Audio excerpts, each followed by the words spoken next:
足並みを揃えてゆこうお互いを信じ合う五人の仲間まるでスファイブに預けた命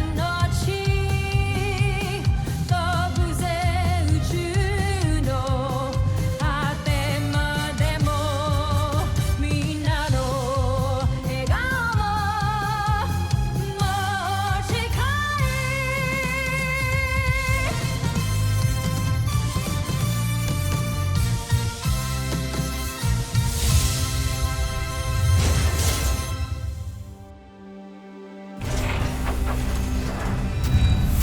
Ang nakaraan sa Voltes 5 Legacy.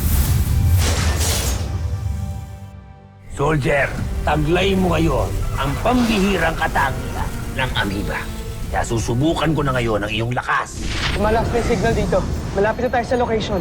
Saan ang gagaling ang sinyalis na yan? Malamang, si Rotgar ang may pakana niyan. Lakasan niyo pa. Ang neriya ng aparato. Ewan ko lang, kung matuntun pa nila to, Kung nawala yung signal, ibig sabihin nakita kami ng mga kalaban. Hindi pa rin umalis ang kalaban natin. kaya ilabas niyo na ang aking Beast Fighter. Beast Fighter detected! Mukhang yan yung kalaban natin earlier. Mas lumaki siya. Aerial bomb! Dito na si Mark, guys! Alam nyo nang gagawin. Let's vote!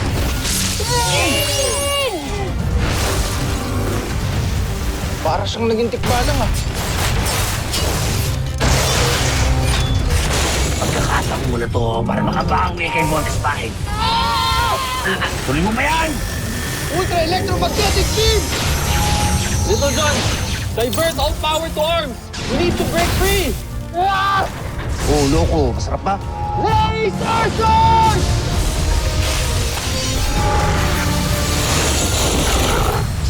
Sige, Draco! Huwag kong titigilan yan! Sa susunod na magmagaling ka pa, kamatayan ang magiging kaparusahan mo.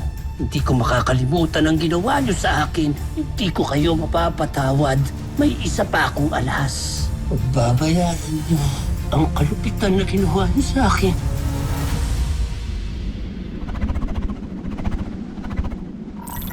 Huwag kang mag-alala, Zul. Ako ang bahala magparusa kay Sardos sa mga ginawa niya sa'yo. At sa lahat ng kahihiyang inakyat niya sa pamamahala ko. Joffrey, kung ako tatanungin niyo, karapat-dapat lang talagang palitan si Santos. Dahil aminin natin, hindi naman niya talaga kayang sakupin ang Terra Air 2. Alam ko! Kaya sa mga sandaling ito ay naglalakbay na ang aking emisaryo patungong Terra Air 2 para ituwid ang mga pagkakamali ni Zardos. Hindi na natin kailangan ng prinsipe. Nararapat na siyang mamatay. Mamatay? Oo, Zul. At ikaw ang gagawa nito para sa akin. Patayin mo si Zardo sa lalong madaling panahon dahil wala nang silbi sa akin ang isang inutil na kagaya niya.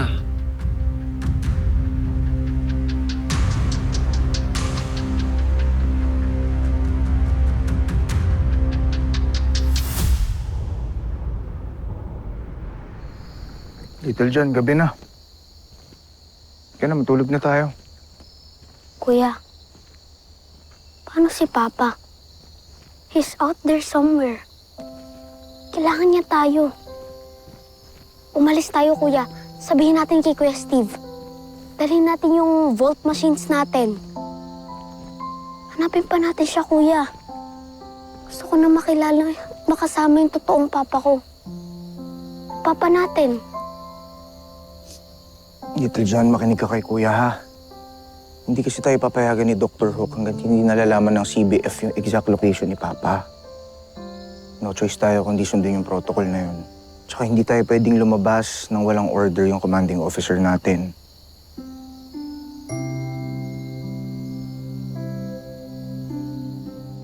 Kasalanan ko to eh.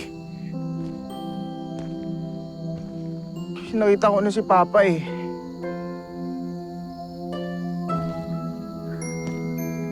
Kunting-kunti na lang matatakas ko na siya.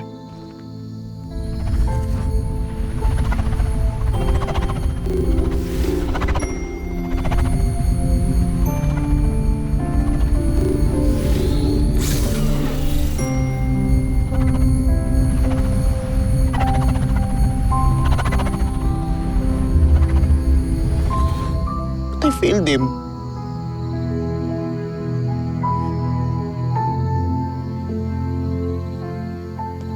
Napaka-loser ko talaga. Lahat ng tao nadidikit sa akin. Lahat ng tao nadidikit sa akin, nawawala pa eh. Si Mama. Si Judy. Tapos ngayon naman si Papa.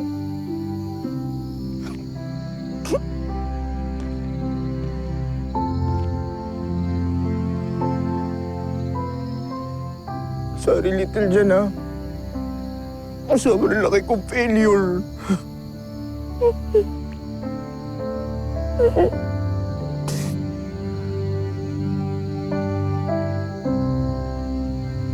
Alam mo, Kuya, hindi ka naman failure eh.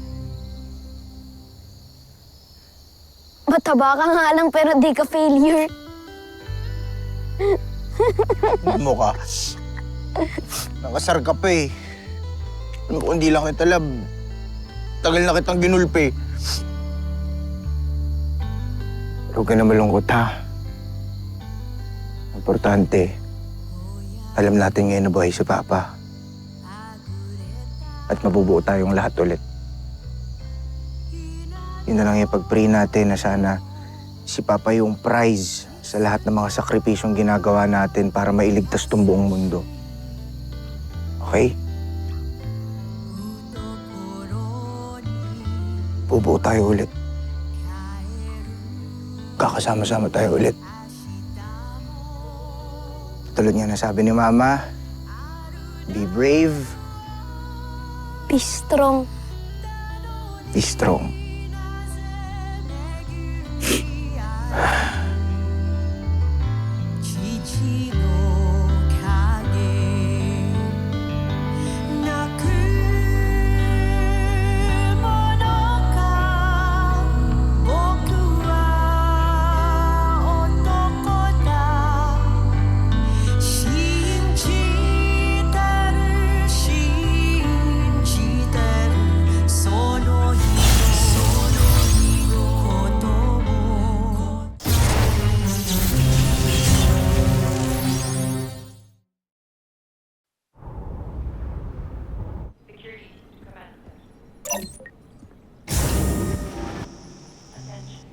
What the?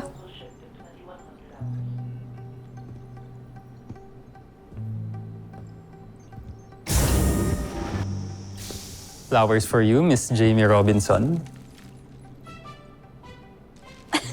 Ano to, Mark? Dinner. Para sa'yo. Ano? How did you get in my room? And... Mark, where's my bed? Grabe ka naman, yung pa talaga napansin mo. Di man lang tong pinaghirapan kong setup. Sorry. It's really cool. Grabe yung effort, ah. Eh, kasi naisip ko lang naman, nung huling ginawa ko sa'yo to, napangiti kita.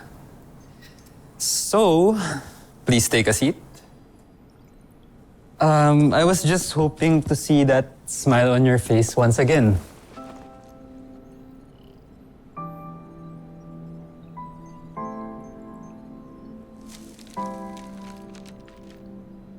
Thank you. Ayan, kain na. Baka mamaya lumamig pa to eh. Eh?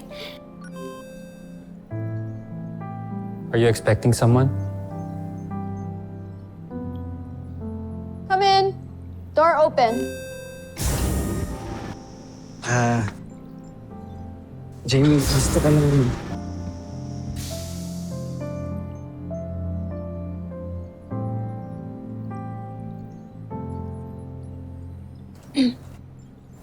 Sorry, I didn't know na busy pala kayo. Gusto mong kumain? No, okay lang. Okay lang. Next time lang. Nothing important naman. Isip na baka ikaw na ang para sa akin. Kala kaibigan lang, pero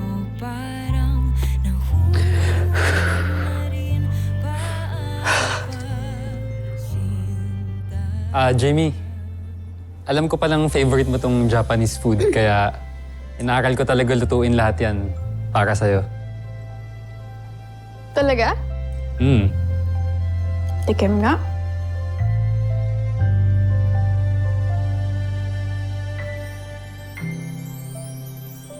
In fairness, masarap pa. Alam mo, kung hindi ka Voltes Pirate, pwede ka maging magalit na siya. Or boyfriend mo. Ano? Hindi, joke lang. Joke lang naman. Loko ka ah. puso sa iba at sa iyo'y mayroon na rin nagmamahal.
Napakagandang palabas, General Zhu. Isa kang traitor.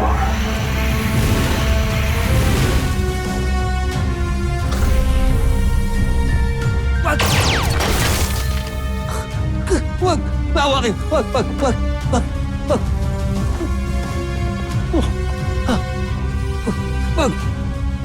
Akala mo talaga, Zul, ay mapapatay mo ko nung ganun-ganun lamang.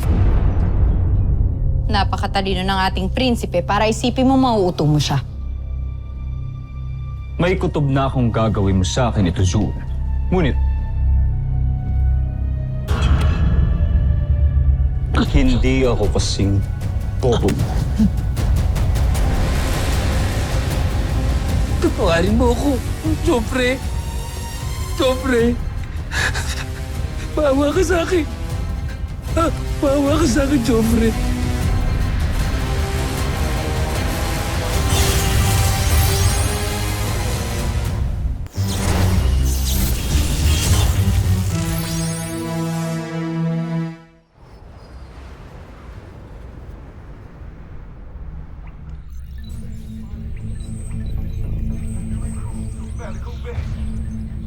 Dr. Hook, Voltes team reporting.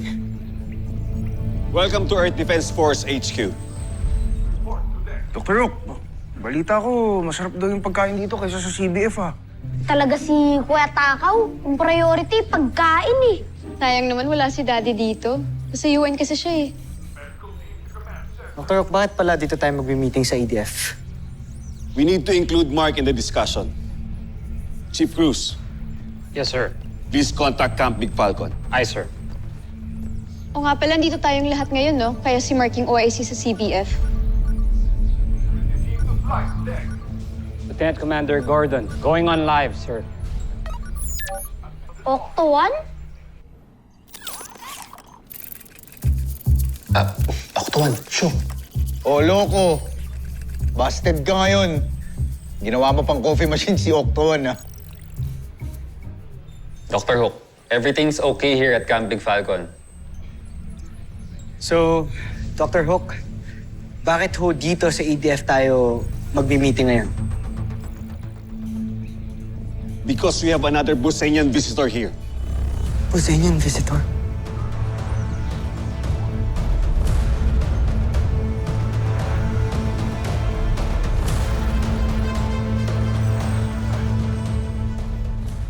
After what happened to Manuel and that humanoid Ned Armstrong, I made a rule, no Busenian will ever step foot in Camp Big Falcon ever again. Tama. Dahil nakakota na tayo sa mga unwanted visitors sa CBF. That's why I decided to bring the alien here in EDF. Hindi lang ako nakasisiguro kung makakatulong siya sa atin o magiging panganib siya. Chief Cruz, please call the Busenyang visitor here. Right away, sir.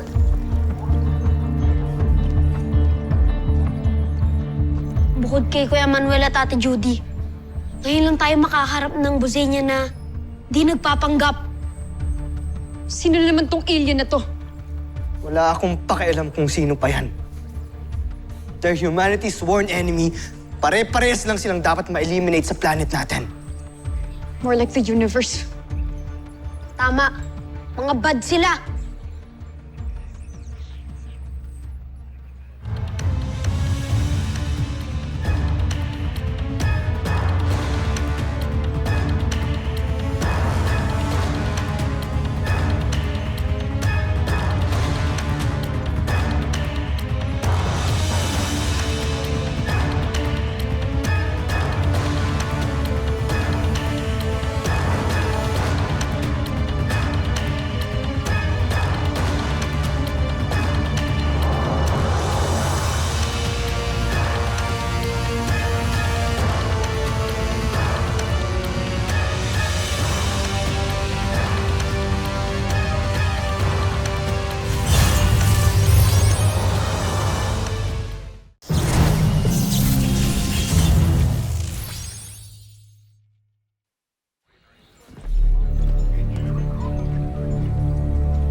Team, meet General Zul, one of the head scientists of Boson.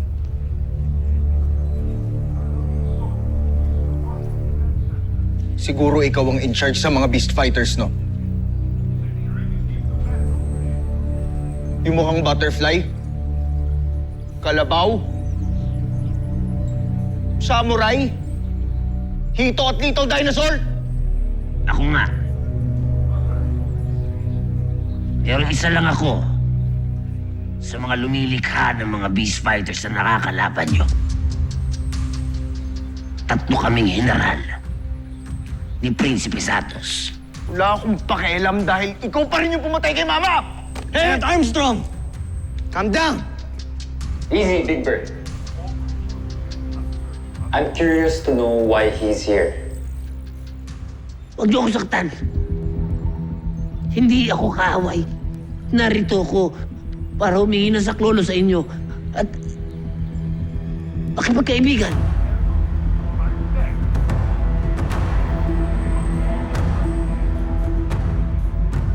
Alam niyo, hindi tayo dapat naniniwala dito sa alien na to eh! Tara, saktan na natin yan! Team, at ease! There's no need to worry. We took the necessary steps to make sure that he's not a threat. Tiniyak namin na wala siyang dalang armas at hindi siya magiging panganib sa atin dito sa EDF. Hindi lang ako nakasisiguro kung makakatulong ba siya sa atin o magiging panganib siya. Tinitiyak ko sa inyo na hindi kayo mabibigo sa pagkupkup sa akin. Kaya ng sabi ko, hindi ako kaaway. Iisa lang ang kaaway natin. Yun ay ang pinuno namin na malupit, na mananakop ng inyong mundo. Walang iba kundi si Prinsipe Santos. Si Prinsipe Zardos, ang prinsipe ng mundo namin at ang pinuno ng Bosenian Star Empire na inutusang sumakop dito sa planeta ninyo. Prinsipe Zardos. Galit ako sa kanya. Dahil isa ako sa pinagmalupitan niya. Kaya maawa kayo sa akin. Tulungan niyo ako. Tulungan niyo ako. Marunong palang umiyak at makiusap ang mga Bosenians. Alam ko, mahirap akong paniwalaan. Oo, General ako na aming imperyo. Oo, isa ako sa lumikha sa mga beast fighters na nakakalaban ng Voltes 5. Pero hindi na ako naniniwala sa pinaglalaban ng aming pinuno. I knew it. Hindi siya karaniwang Bosenian.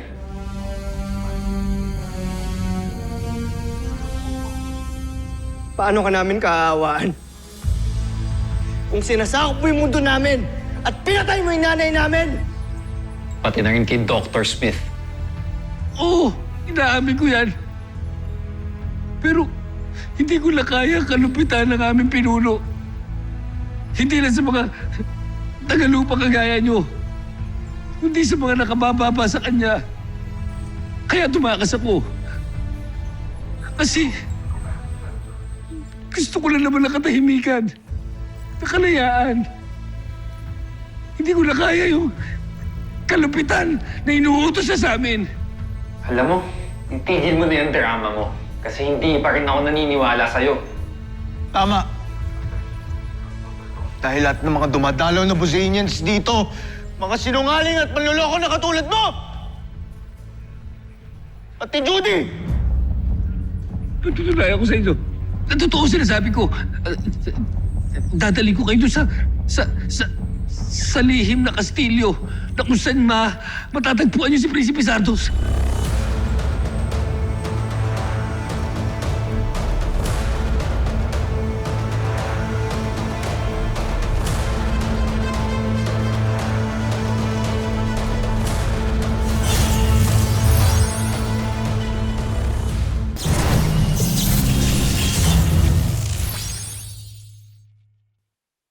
Kuya Steve, Dr. Hook, kailangan natin na-check yung lugar na sinasabi niya. Baka nandun si Papa.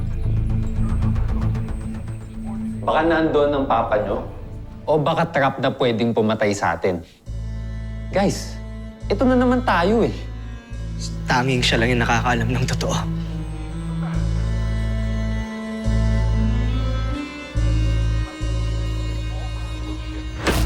Alam mo, hindi ko alam kung nagsasabi ka ng totoo o niloloko mo lang kami para ihatid kami sa kamatayan namin.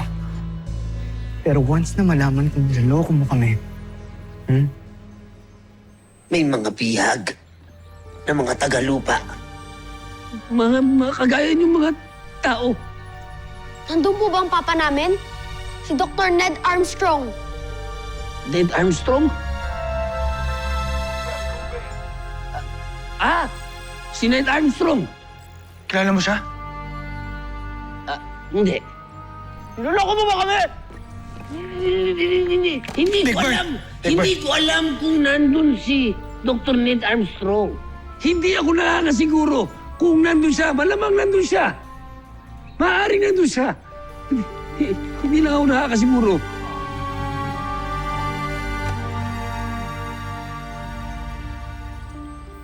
Kuya, mas kailangan nga natin puntahan yung lugar na yun. Tama, kailangan natin ligtas si Papa.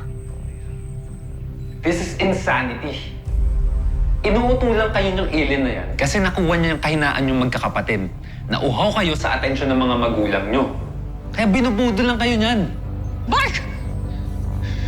Please!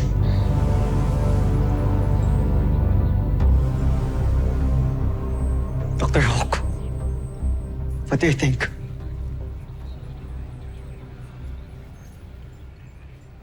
May paraan para malaman natin kung nagsasabi siya ng totoo.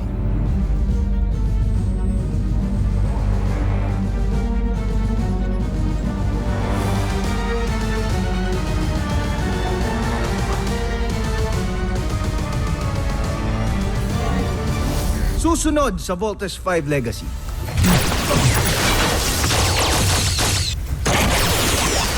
Pinunong Rothgar, nahuli na tayo. Mukhang wala na nga talaga siya. Hingi po ng permission na investigate yung sinasabi niyong lugar. Pakawalan niyo ako. Sasamahan ko kayo. I knew it! It's a trap! Maligayang pagdating! Voltes 5, kinagagal ako kayong makita mo.